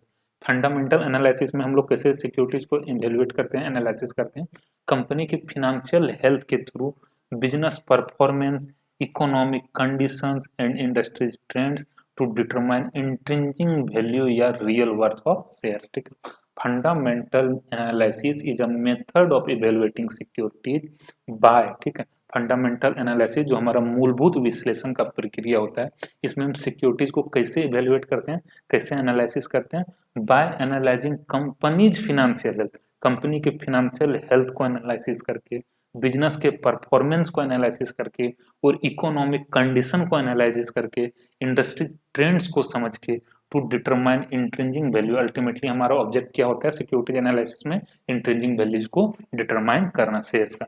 ठीक है, तो इस तरह से हम लोग फंडामेंटल एनालिसिस में जो है सिक्योरिटीज को एनालाइज करते हैं।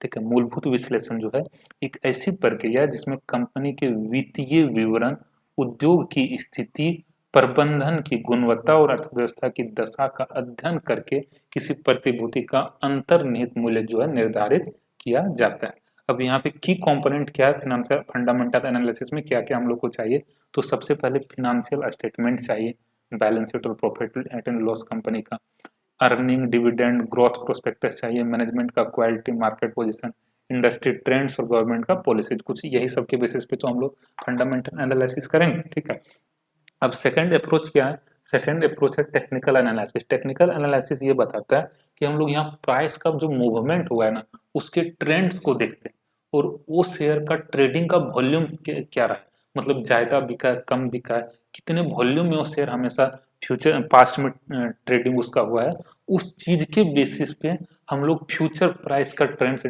निकालने का प्रयास करते हैं। ठीक है, technical analysis involve studying past price movement, past में प्राइस का मूवमेंट उस शेयर्स का कैसा रहा है, ट्रेडिंग वॉल्यूम पास्ट में कैसा रहा है, using charts and indicators to predict future trend. ठीक है, जो चार्ट वगैरह तुम लोग को दिखता होगा ना शेयर मार्केट में कहीं कहीं, वही होता है टेक्निकल एनालिसिस। ठीक है, टेक्निकल एनालिसिस मतलब समझ में आ रहा होगा, टेक्निकल एनालिसिस क्या हो गया, सिक्योरिटीज को एनालाइज करने का एक अप्रोच है। कैसे एनालिसिस में हम लोग करते हैं, जो हमारा पास्ट में प्राइस मूवमेंट रहा है, ट्रेडिंग का वॉल्यूम रहा है, चार्ट्स है, इसके बेसिस पे फ्यूचर प्राइस का ट्रेंड्स हम लोग डिटरमाइन करने का कोशिश करते हैं। ठीक है, ये जो अप्रोच है ये एज्यूम करता है प्राइस रिफ्लेक्ट ऑल इंफॉर्मेशन, किसी सिक्योरिटीज का जो प्राइस होता है ना, उसके सारे इंफॉर्मेशन को बता देता है। अगर प्राइस अच्छा जा रहा है मतलब कंपनी अच्छा है, अगर प्राइस गिर रहा है मतलब वो कंपनी खराब है। ठीक है, कहने का मतलब ये ऐसा कुछ है यहाँ पे। ठीक है, प्राइस जो है वो उस कंपनी के सारे इंफॉर्मेशन को रिफ्लेक्ट करता है। And history tends to repeat itself in pattern. ठीक, और जो हिस्ट्री है खुद को दोहराती है। ठीक है, ये चीज यहाँ पे बोला गया। की टूल्स यहाँ पे क्या क्या क्या चीज हम लोग को चाहिए, price trends pattern, support and resistance level, moving average, ठीक है, ये सारा कुछ हम लोग को चाहिए। फिर आता है क्वांटिटिव एनालिसिस करते हैं। क्वांटिटिव एनालिसिस में क्या करते हैं, कुछ हम लोग मैथमेटिकल और स्टैटिकल टूल्स होता है जिसके बेसिस पे सिक्योरिटीज को एनालाइज करते हैं, ठीक है।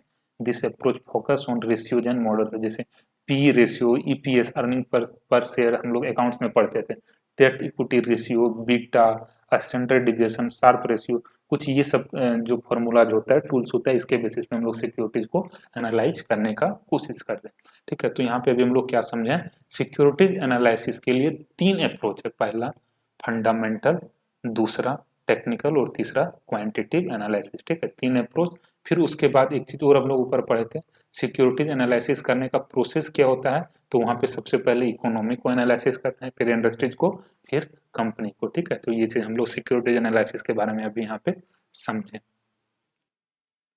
अब नेक्स्ट क्वेश्चन हम लोग देखते हैं, सिस्टमेटिक और अनसिस्टमेटिक रिस्क क्या होता है, ठीक है। What are systematic and unsystematic risk, ठीक है, इसको बताना, हाउ दे आर मेजर्ड, किस चीज को मेजर करते हैं, ये चीज हम लोग को यहाँ पे बताना है, ठीक है। इस इस आंसर को सॉल्व करने से पहले एक चीज और तुम लोग को बता दे, देखो कुछ कैंडिडेट्स जो होता है ना, कुछ एस्पिरेंट वो पीडीएफ मांगते हैं। पीडीएफ देखो बाबू हम किसी भी हाल में प्रोवाइड नहीं करेंगे। पीडीएफ प्रोवाइड करने का मिसयूज ये होता है कि स्टूडेंट्स क्या करता है ना, एग्जाम में ले जाके उससे चोरी करता है, ठीक है। और कोई भी गलत प्रैक्टिस हमारे साइड से हो, ठीक है, ये हम पूरा कोशिश करते हैं ऐसा बिल्कुल ना हो, ठीक है। क्योंकि मान लो अगर 2-4 बच्चा भी अगर चोरी कर रहा है तो जो बच्चा पढ़ा उसके साथ गलत हो रहा है, ठीक है। तो पीडीएफ जो हम किसी भी हाल में तुम लोग को प्रोवाइड नहीं करने वाले हैं, जो है यहीं पे पढ़ो, सीखो, ठीक है, और एग्जाम अच्छे से देख के आओ, ठीक है। पीडीएफ देने का अल्टीमेट ऑब्जेक्ट जो होता है वो होता है, ठीक है। और ये चीज बिल्कुल गलत प्रैक्टिस अपने साइड से, हमारे साइड से कुछ वैसा इनिशिएट हो जाए, ठीक है, इस चीज को हम पूरा कोशिश कर रहे हैं अवॉइड करने का, ठीक है। तो वो चीज तो नहीं हो पाएगा। अब यहाँ पे है रिस्क जो है ये कितने टाइप का होता है, सिस्टमेटिक और अनसिस्टमेटिक रिस्क, और इसको कैसे मेजर करते हैं ये चीज बताना है। अभी रिस्क के बारे में हम लोग ऊपर समझ रहे थे, रिस्क मतलब क्या था, जो हमारा जो हमारा कैपिटल इन्वेस्टेड है, ठीक है, या जो हमारा प्रिंसिपल अमाउंट है किसी एसेट में लगा हुआ, उसके लूज होने का जो चांस होता है, या जो हमारा एक्सपेक्टेड रिटर्न है किसी एसेट में, ठीक है, किसी शेयर्स में या किसी सिक्योरिटी में, उसमें जो डिविएशन आने का चांस होता है, इस फैक्टर को कलेक्टिवली हम लोग इन्वेस्टमेंट मैनेजमेंट में रिस्क बोलते हैं, ठीक है। यह चीज यहाँ पे लिखा हुआ है, risk refers to the possibility of losing part or all of our investment, ठीक है, अपने इन्वेस्टमेंट के पार्ट या तो पूरा इन्वेस्टमेंट को लूज होने का जो चांस होता है, और getting a different return then expected, इसी को हम लोग क्या बोलते हैं, रिस्क। इसी इसी चीज को हम लोग की ये जो फैक्टर है इसी को कलेक्टिवली किस चीज में रिफर, किस तरह से रिफर करते हैं, रिस्क बोल, ठीक है।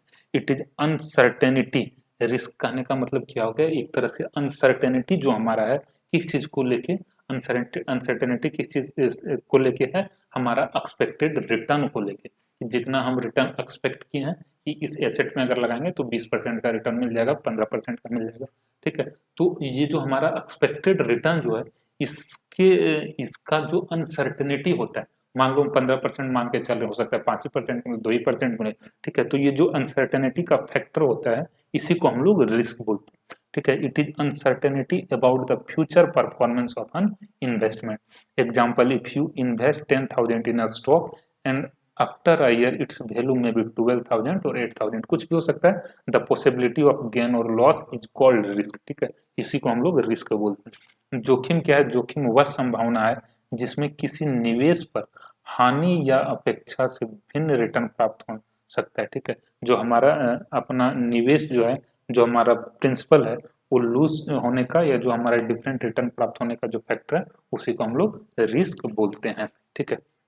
अब देखो रिस्क होता क्या है, क्यों है, समझना इस चीज को, जैसे समझना इस चीज को, मान लो किसी शेयर में हम लोग लगाएं पैसा 5,000 रुपए, अब है ना यहाँ पे चांस कि ये 5,000 हमारा जो है 6,000 भी हो सकता है, 7,000 भी हो सकता है, 8,000 भी हो सकता है, तो ये हमारा हो गया एक्सपेक्टेड रिटर्न, ठीक है, हमारा जो एक्सपेक्टेशन है। अच्छा यहाँ पे एक ये भी रिस्क है कि ये पैसा डूब सकता है, ठीक है। तो पैसा डूब क्यों जाता है, वो कंपनी अच्छे से चलाना है, उस देश का इकोनॉमी खराब हो गया, ठीक है, उसका वहाँ का इकोनॉमिक सिचुएशन अच्छा नहीं हुआ, ठीक है, या तो वहाँ का उस कंपनी का फिनेंशियल सिचुएशन खराब हो गया, ठीक है, कुछ ऐसा फैक्टर हो सकता है, वहाँ का मैनेजमेंट अच्छा से परफॉर्म नहीं कर पाए, ठीक है। तो अल्टीमेटली रिस्क के लिए ना ये सारा फैक्टर जिम्मेवार होता है, रिस्क इसी कारण होता है। मान लो ये सारा फैक्टर अगर अच्छे से काम किया, पॉजिटिवली काम किया, तो रिस्क क्यों रहेगा, है ना, समझ पा रहा होगा तुम लोग। तो जो हमारा फैक्टर होता है ना जिसके कारण रिस्क जनरेट होता है या रिस्क आता है, ठीक है, यही फैक्टर को हम लोग कलेक्टिवली दो पार्ट में डिवाइड कर देते हैं। एक को बोलते हैं सिस्टमेटिक रिस्क, दूसरे को अनसिस्टमेटिक रिस्क। सिस्टमेटिक रिस्क में उस सारा फैक्टर को हम लोग कलेक्टिवली उस सारे फैक्टर को बोलते हैं जो इंटायर मार्केट या इकोनॉमी को अफेक्ट कर सकते हैं। जैसे मान लो किसी देश में वार का सिचुएशन हो गया, तो वार का जो सिचुएशन है ना, इसके कारण किसी एक सेक्टर में, किसी एक इंडस्ट्री में इम्पैक्ट आएगा ऐसा नहीं है, वो उस देश के, उस नेशन के कंप्लीट इकोनॉमी को हिला के रख देता है, ठीक है। तो ये सारा जो फैक्टर ना जो हमारे इंटायर मार्केट को या इकोनॉमी को इफेक्ट करता है, उस टाइप के रिस्क को हम लोग बोलते हैं systematic risk. Can't be eliminated through diversification, जिसको हम डाइवर्सिफिकेशन के थ्रू इलिमिनेट नहीं कर सकते। इलिमिनेट करने का मतलब हो गया घटा सकते हैं, मैनेज कर सकते हैं, ठीक है। Arise due to external factor, generally जो होता है सिस्टमेटिक रिस्क जो होता है ये एक्सटर्नल फैक्टर के कारण आता है। जैसे मान लो इन्फ्लेशन का सिचुएशन आ गया, ठीक है, किसी कंट्री में इंटरेस्ट रेट चेंज हो गया, रिसेशन का सिचुएशन आ गया, वार का सिचुएशन आ गया, तो ये सारा जो फैक्टर होता है ना, ये उस इंडस्ट्री को ना इफेक्ट करके पूरा इकोनॉमी को, पूरे मार्केट को इम्पैक्ट कर देती है, ठीक है। तो ये हमारा होता है सिस्टमेटिक रिस्क, ठीक है। यह पूरे बाजार या अर्थव्यवस्था को प्रभावित करता है और इसे विविधीकरण द्वारा समाप्त नहीं किया जा सकता। मतलब हम दो चार कंपनी के शेयर में खरीद के रख दिए तो ऐसा होने वाला नहीं है कि ये रिस्क नहीं आएगा, क्योंकि ये रिस्क जो है पूरे मार्केट को इफेक्ट कर रहा है, पूरे इकोनॉमी को इफेक्ट कर रहा है। इसका मतलब हम जो 5-6 सेक्टर में लगाए होंगे सब में इसका इम्पैक्ट देखने के लिए मिलेगा। जैसे कोविड का जो सिचुएशन आया था, ठीक है, जो वार का सिचुएशन होता है, इससे कोई एक इंडस्ट्री अफेक्टेड हो ऐसा तो नहीं है, ये पूरे इंडस्ट्रीज को अफेक्ट कर देती है, ठीक है। तो इस टाइप का जो रिस्क होता है ना, इसको बोलते हैं सिस्टमेटिक रिस्क। दूसरा रिस्क होता है अनसिस्टमेटिक रिस्क। अनसिस्टमेटिक रिस्क जो होता है ये किसी कंपनी स्पेसिफिक होती है या किसी इंडस्ट्रीज स्पेसिफिक होती है, ठीक है, उसको हम लोग बोलते हैं अनसिस्टमेटिक रिस्क। जैसे अभी ऊपर हम लोग समझ रहे थे ना, उसी से इसको थोड़ा लिंक करते हैं। अभी मान लो इलेक्ट्रिक व्हीकल का अगर थोड़ा ज्यादा ट्रेंड आ गया, तो इससे क्या होगा, जो पेट्रोल से चलने वाली गाड़ी है, ठीक है, इस टाइप का जो इंडस्ट्री जो उस पर इम्पैक्ट आएगा, ठीक है, उसका मार्केट डाउन हो जाएगा, ठीक है, धीरे धीरे इलेक्ट्रिक व्हीकल जब बढ़ेगा तो, ठीक है। तो ये जो फैक्टर है ना, इस टाइप का जो रिस्क है, ये सारा जो फैक्टर है, इसके कारण जो रिस्क जनरेट हो रहा है उसको बोलते हैं अनसिस्टमेटिक रिस्क। अनसिस्टमेटिक रिस्क कहने का मतलब हो गया जो किसी स्पेसिफिक कंपनी को या किसी स्पेसिफिक इंडस्ट्रीज को अफेक्ट करते, कान can be reduce by diversification. अगर हम लोग डाइवर्सिफिकेशन करके रखें अपने इन्वेस्टमेंट को, अपने पोर्टफोलियो में हेल्दी डाइवर्सिफिकेशन रखें, तो इस टाइप का जो रिस्क है इसको घटाया जा सकता है। क्यों? क्योंकि हमारा कोई एक ही इंडस्ट्री खराब हुआ है ना, तो एक दो शेयर का पैसा डूबा होगा, ठीक है, एक दो खराब शेयर जो है वो खराब परफॉर्म किया होगा, बाकी शेयर तो अच्छा परफॉर्म किया होगा, ठीक है। तो इस टाइप का जो रिस्क है इसको रिड्यूज किया जा सकता है बहुत हद तक। किस तरह से? डाइवर्सिफिकेशन के थ्रू। Arise due to internal issue, generally इस टाइप का जो इशूज होता है ये इंटरनल नेचर का होता है। जैसे कंपनी में स्ट्राइक हो गया, या तो उस कंपनी का मैनेजमेंट जो पुअर परफॉर्म कर रहा है, प्रोडक्ट का फेल्यूर हो गया, ठीक है, जो कंपनी जिस प्रोडक्ट को लॉन्च की थी वो प्रोडक्ट मार्केट में नहीं चल, ठीक है, तो इस टाइप के इवेंट से, इस टाइप के फैक्टर से उसी कंपनी पे इम्पैक्ट आएगा ना, तो इसको हम लोग बोलते हैं अनसिस्टमेटिक रिस्क, ठीक है। अब देखो रिस्क को हम लोग कैसे मिनिमाइज कर सकते हैं। पहला, डाइवर्सिफिकेशन के थ्रू, invest in different sector, different asset and different geographic to spread the risk, ठीक है, रिस्क हमारा फैल जाए, ठीक है, इससे हमारा ये हमारा डाइवर्सिफिकेशन का फायदा होता है, ठीक है। विभिन्न प्रकार की संपत्तियों जैसे शेयर, बॉन्ड, सोना, म्यूचुअल फंड आदि में निवेश करें, ठीक है। एसेट एलोकेशन, एसेट को एलोकेट कर दो, मतलब कुछ इक्विटी में लगाओ, कुछ डेट में लगाओ, सारा पैसा अपने इक्विटी शेयर में ही मत लगा दो, ठीक है, कुछ कैश में रखो। तो इस तरह से हम लोग को एसेट में अलॉट करना चाहिए हेजिंग के थ्रू। हेजिंग क्या करता है? हेजिंग एक टूल है जिसके थ्रू हम अपने जो हमारा फ्लक्चुएशन आने वाला होता है प्राइस के कारण उसको बहुत हद तक कंट्रोल कर लेते हैं। इसको हम लोग नेक्स्ट वीडियो में कवर करेंगे, वहाँ पे थोड़ा डिटेल में, ठीक है। इन्वेस्टिंग मतलब, बट ये ध्यान रखना हेजिंग के थ्रू हम लोग जो है रिस्क को कंट्रोल कर सकते हैं, मिटिगेट कर सकते हैं। Investing in safe instrument, regular portfolio review, regularly हम लोग को अपना पोर्टफोलियो जो इन्वेस्टमेंट का बॉकेट होता है उसको रिव्यू करते रहना चाहिए। कैसे हम लोग रिस्क को मेजर कर सकते हैं, तो स्टैंडर्ड डिविएशन के थ्रू मेजर करते हैं, बीटा के थ्रू मेजर करते हैं, वैल्यू एट रिस्क, ये सब कुछ हमारे पास टूल्स है जिसके थ्रू हम लोग रिस्क को मेजर करते हैं। ठीक है, हम थोड़ा इसको स्किप कर रहे हैं। फिर आता है म्यूचुअल फंड। म्यूचुअल फंड क्या होता है?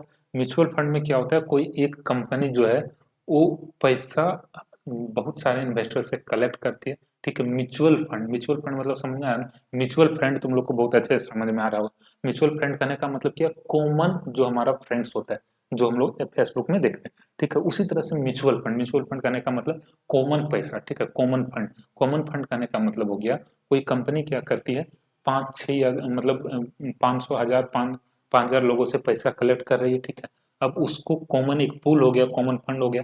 अब उसको जो कंपनी है ना, वहाँ पे कुछ प्रोफेशनल लोग बैठा होता है, प्रोफेशनल मैनेजर्स बैठे बैठे होते हैं, प्रोफेशनल जो प्रोफेशनली जिनके पास एक्सपीरियंस होता है, उस फील्ड के एक्सपर्ट होते हैं, वो क्या करते हैं, वो अपने अपने विवेक से, अपने एक्सपीरियंस से डिफरेंट डिफरेंट काइंड्स एसेट्स में उस पैसे को इन्वेस्ट करता है। ठीक है, तो ये जो कंसेप्ट होता है ना, इसी को बोलते हैं म्यूचुअल फंड। अब mutual fund is a collective investment vehicle that pools money from many investors and invest in diversified securities such as shares, bonds, debentures and money market instrument। Mutual fund का जो प्रबंधन होता है generally by professional fund managers के द्वारा किया जाता है, who make investment decision on behalf of the investor, जो इन्वेस्टर के बिहाफ में मैनेजमेंट का डिसीजन लेते हैं। मतलब जो मैनेजर होता है, म्यूचुअल फंड का मैनेजर, वही डिसाइड करता है किसमें पैसा लगाना है, कब निकाल लेना है, कब होल्ड। ठीक है, उन लोगों के पास जानकारी होता है। अब इसका फीचर्स क्या होता है, यहाँ पे कलेक्टिव इन्वेस्टमेंट होता है, मतलब बहुत सारा निवेशक का पैसा होता है। डाइवर्सिफिकेशन का फीचर्स इसमें होता है, वो जो सारा पैसा कलेक्ट करता है उसको किसी एक एसेट में नहीं लगाता है। ठीक है, 5 7 8 10 20 सेक्टर में लगा दिया जाता है। ठीक है, प्रोफेशनल मैनेजमेंट यहाँ पे होता है। लिक्विडिटी का इसमें फीचर्स होता है, इसको इजीली बेचा जा सकता है म्यूचुअल फंड को। ट्रांसपेरेंसी यहाँ पे हम लोग को देखने के लिए मिलता है। ठीक है, तो ये सारा चीज थोड़ा थोड़ा पढ़ना समझ में आ जाएगा। कितने टाइप का म्यूचुअल फंड होता है, तो ये अगर स्ट्रक्चर के बेसिस पे देखें तो ओपन एंडेड फंड में क्या होता है, मतलब इसको कभी भी खरीद सकते हैं, कभी भी कोई बेच सकता है। ठीक है, क्लोज एंडेड फंड में जब वो म्यूचुअल फंड स्टार्ट होता है उसी टाइम खरीदा जा सकता है, फिर बाद में उसको नहीं किया खरीदा जा सकता है। ठीक है, इन्वेस्टमेंट ऑब्जेक्टिव के बेसिस पे इक्विटी फंड्स हो सकता है, डेट फंड हो सकता है। ये सब पढ़ना तुम लोग समझ में आ जाएगा, इसको थोड़ा स्किप कर रहे हैं। ठीक है, regulation of mutual fund company जो इंडिया में, उसको रेगुलेट करने का काम सेबी करती है। ठीक है, सेबी उसको रेगुलेट करती है, उसके लिए रूल्स रेगुलेशन बनाती है। इसके लिए जो है सेबी म्यूचुअल फंड रेगुलेशन 1996 जो है के अंदर हर एक म्यूचुअल फंड कंपनी जो होता है उसको अपना रजिस्ट्रेशन करवाना जरूरी होता है। ठीक है, एएमसी नियुक्त किया जाता है, एएमसी जिसको बोलते हैं asset management company. Appointment of trustee, AMC and custodian is mandatory. ठीक है, ये सारा चीज पढ़ लेना, ये सारा चीज एग्जाम में हो सकता है पूछेगा। परफॉर्मेंस ऑफ इवेल्युएशन मैट्रिक्स, कैसे म्यूचुअल फंड के परफॉर्मेंस पता चलता है, तो सबसे पहला होता है एनएवी, नेट एसेट वैल्यू जो होता है हर एक म्यूचुअल फंड का डेली निकाला जाता है, रिटर्न के बेसिस पे, रिस्क रेशियो के बेसिस पे, शार्प रेशियो के बेसिस पे, ट्रेनर रेशियो के बेसिस पे और जेंसन अल्फा के बेसिस पे। ठीक है, हम देखते हैं होगा ये क्वेश्चन नेक्स्ट वीडियो में कवर कर देंगे। वीडियो थोड़ा लॉन्ग हो रहा है, ठीक है, इसलिए हम यहाँ पे इसको कवर नहीं कर रहे हैं। ठीक, तो ये सारा चीज है, इसको थोड़ा सा पढ़ना, तुम लोग को हो सकता है समझ में भी आ जाएगा। जो क्वेश्चन यहाँ पे हम किए हैं ना, ये सारा एग्जाम के पॉइंट ऑफ व्यू से इंपॉर्टेंट है, इसको अच्छे से पढ़ना। टाइम क्योंकि अभी 3 दिन का मिल जा रहा है ना, इसलिए हम ज्यादा क्वेश्चन कवर नहीं किए, कोशिश किए कम ही क्वेश्चन को कवर करते हैं, बट अच्छे से सीखते, टाइम है ना, अकबकान 2 3 दिन में सारा कंप्लीट करवा देंगे। ठीक है, तो यहीं तक था, अब कल हम लोग नेक्स्ट वीडियो इसका अपलोड कर देंगे। Thank you.